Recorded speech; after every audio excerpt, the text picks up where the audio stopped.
pass, you know, pina. And now, as we speak, regularly, your father does not eat 3 square.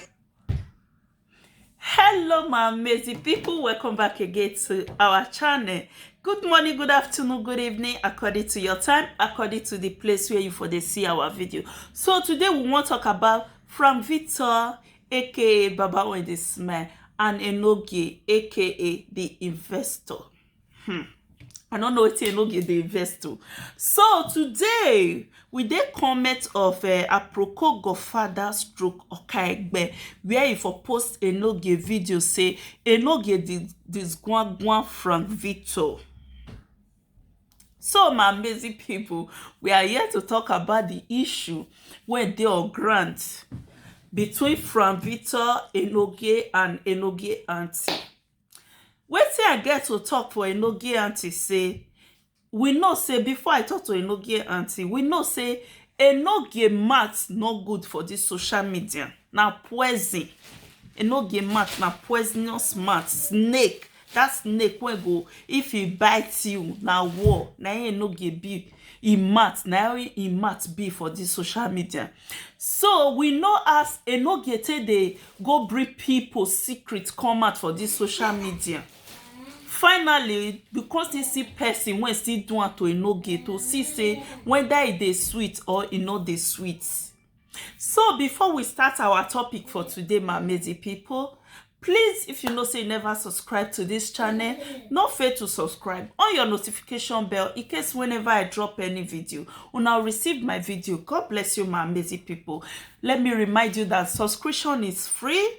Subscribe to support your guests. Subscribe to support me. Okay, your one subscriber will take me to another level. God bless you. So, all of us know as ENOGIE they do for this social media. All of us know ENOGIE character on this social media. All of us know as ENOGIE they bring secrets come out for this social media. Waiting no concern saga, we all know as ENOGIE they upload and come out, upload the secret come out for social media. So ENOGIE can still see who reach out when still bring a whole secret come out through a auntie. Egbe wa nyon body con de pepper ENOGIE. Wetin I get to tell ENOGIE say you no need that, and you no need make your body no need to pepper you, because we all know as you take they bring everybody nyash, they open people nyash for this social media. All of them, all of una, most of them, all of una still be friend. Why most of them una be enemy today? So wetin I get to tell ENOGIE auntie be say she betray ENOGIE, which e no good. I go still say e good. I don't know why she betray ENOGIE. As a auntie, you not suppose bring your sister pikin matter go give another person. I don't know why you expose ENOGIE like that. Let me say, should I say ENOGIE deserve it? Should I say that? Say ENOGIE you deserve am, or your auntie not do well? No, your auntie do well, ENOGIE not deserve am. Because everybody they see am for this social media when ENOGIE they always they bring people matter. Vera children, we know as ENOGIE take carry am. We know say na some person don't fair carry am. Monica don't fair carry Vera children come on social media. Before ENOGIE come still. Vera papa, we know as ENOGIE take carry am come social media. They call the old man. They lie for the old man, say he be Vera husband. That one good. It not good. So person come still bring your auntie. Come still bring your own secret come and say maybe the reason why your auntie bring your own secret come out, it won't make the world constantly know who you are. Then make your auntie bring your secret come and say, not be only you go they disgrace people they go. Maybe they don't try to tell you in secret, say ENOGIE, may you rest for this matter. You no wan rest. Now make them bring your secret come out. So my people, we go through comments. Before we go through that comment, I would like to play this audio for Namona listening to this audio. Doing what? You see, my mama will still say, his sister, she better pass your papa. Everywhere we reach on your now. Frank, you got like webo. Your picking on the only one naira apart from bicycle. That bicycle. Wetin I want Mona still know say Enogie dey lie well for his saga. Enogie dey lie well for his saga. Say since when Frank enter abroad, say Frank no dey buy, he no dey buy e pikin anything, no dey hold am 1 naira. We all dey live video with Frank Victor one day. If Frank, Mona get this point, my people. If Frank no dey support that woman, e baby mama, no be baby mama, because Frank, according to Frank, say Frank marry that woman as they take the marry woman. So if Frank no dey support e pikin, that woman for no get rights to call Frank on live video. Frank dey live video then when Frank and GPC issue dey hot. Frank dey live video when that woman call am for live video for Facebook. All of us dey there, dey watch. He dey beg Frank for money. Then Frank say, why I go give you money? Man, when you dey friends, why you not tell am make give you money? So two of them come dey argue. So why I talk this words be say if Frank no dey help that woman, you know, dey give e children something or e pikin something, that woman for no call her say, abeg, we need your help. Because we know say Enogie, e dey lie for e saga well. Now so he talk for e godfather that time, e godfather wife enemy, not be godfather wife. That is e enemy. Say now so he don't do vaga that woman. After they settle, he say na lie. Because Frank dey beat Enogie with truths. Enogie no know wetin he go do. Now make am dey beat Frank with lie now. So my people, Mona listen small before we go on the comment section. You know what's happening now? You know the children on bicycle square. Your baby mama is saying that he tell you. The baby mama will. Or you say that mama will. Yes. The baby mama will. Or you say that mama will because you promised her everything on this planet. Who are you? As he say, Europe, now where they go 2 months, they don't come back. I'm not distracting you from talking about me. No. Anybody that say, hey, Frank, say no, I don't swear, to go kill a person. Frank Victor, take care of your children. Take care of your children. Your only. You, me I not gonna talk. Oh. May I talk? May I not talk? Oh, I mean, you got money. Go and take care of your only son, Frank Victor. Now that one will be called between me and you. As your a baby mama is a nice person, so I cannot betray her because that big promise. Bless you. Say, no, I promise. But all these things I can't tell you, if your boy about to vet, come swear for life video. Since 3 years, if you don't give your picking 1 naira. You know, person when they say they go native doctor place now. Not the people where they do you saga with you, they propose you. Now your own baby mama they propose you. But we your way. Imagine no yawe you. They no yawe you. They to yamu no ave you. Imagine no yawe. Bride price now, your family no accept. No wonder you stupid for you. No wonder you know they ever they respect women. No wonder even no Kuala Frank Victor, there are too many. Everybody is looking for you. There's the Pogba is looking for you. Mr. Ikebe is looking for you. Chiefs, so many people you are step on their toes on this social media cyberspace.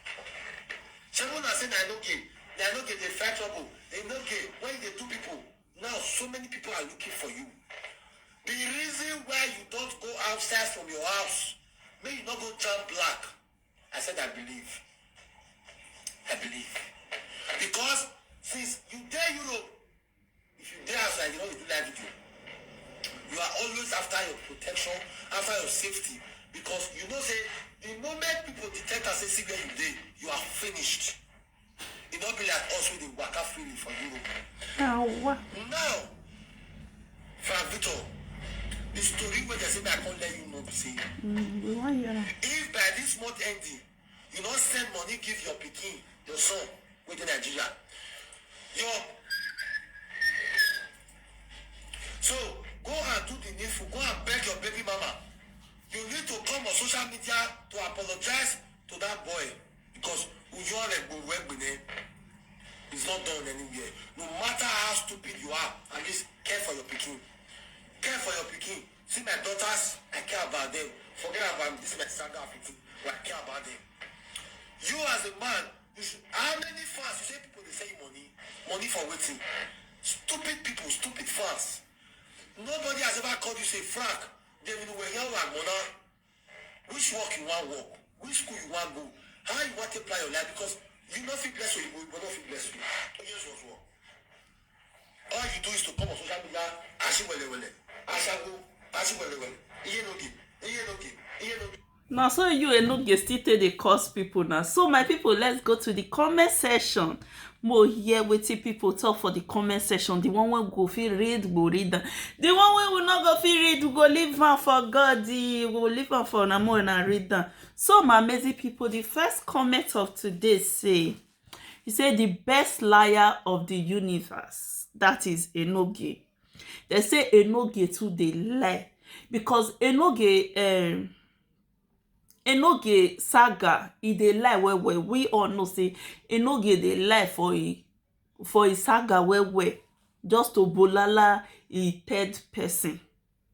So the next commenter can say no use this one cover your shame, make you go rent house for your mama. So na only two of una your mama born, na she no fit advise you make you go work. So my people, as we dey edit, we will paste this comment. Mona see the comment. Wetin this person dey talk? He say make ENOGIE no use this Frank wife for Nigeria, ex-wife, take cover up. He say cover up his shame. He say make ENOGIE go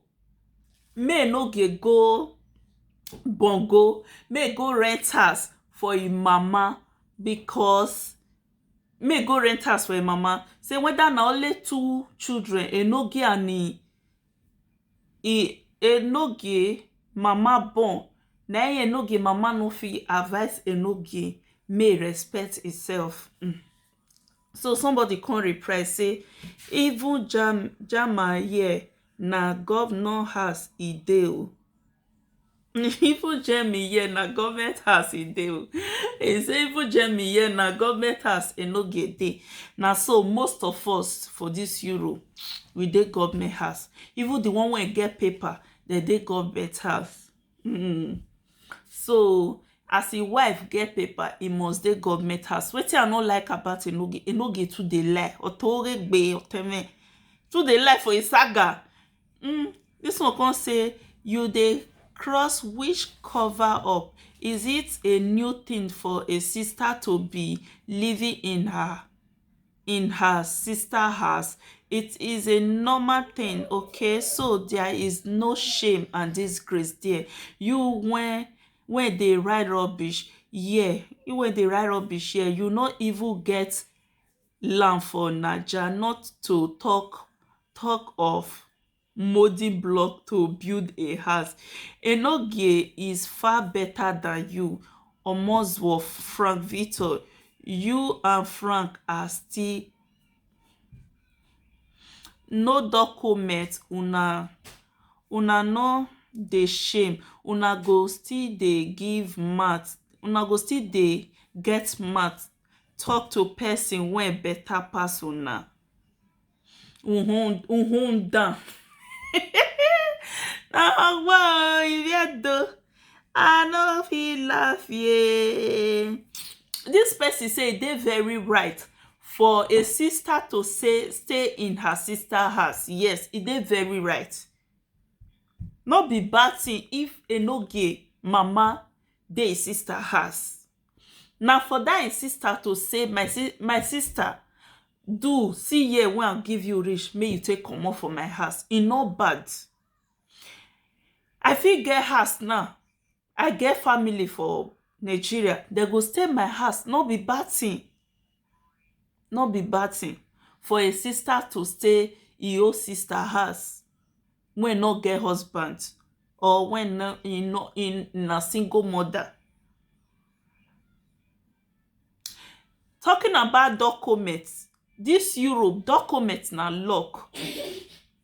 Say Frank and this person wey write for here no get document. This Europe of 18 document is by lock. So many people will go interview, they will talk and talk and talk and talk. E no go come. Now by luck and word when you talk for maths. So Mona no bring from Victor say he never get document. No be go give you say documents. Now God Almighty go help when documents will take come out. And saying enogie mama dey yanti his sister has. No be bad thing. Say enogie mama dey sister has. Wetin una supposed to dey tell enogie now say enogie do all the money wey they pay you for social media, try arrange am. May you take arrange place for your mama. Not be to rent. May take build a house for a mama. When he finish am, a mama go the house. Not be bad thing for somebody. The sister today is second sister house. Not be bad thing. Provided not be your enemy house you dey. So na it be that for that commenter.